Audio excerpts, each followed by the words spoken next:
Gaara keessa sagaaleen ka'e,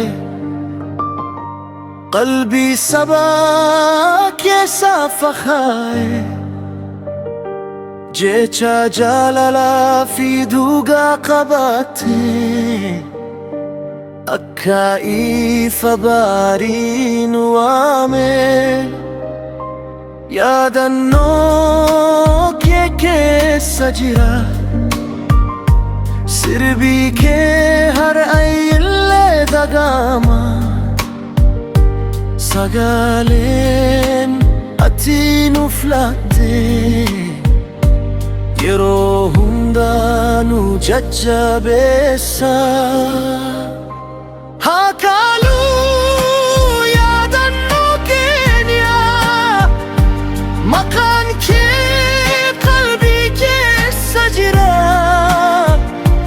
Sagaaleen kee hin jal'isu, akka urjii samiifa.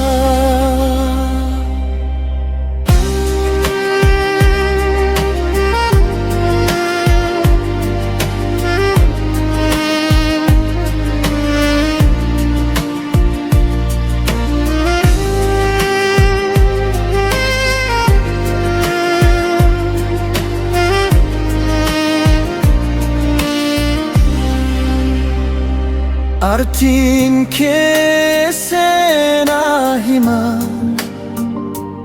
aadaa keenya nu yaadachiisa.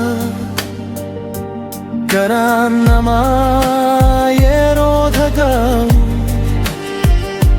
miira gaddii fagoo keessa seena.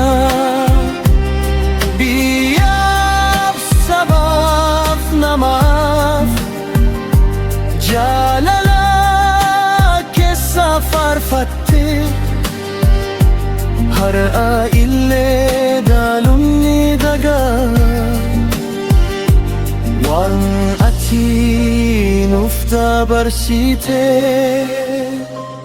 yeroon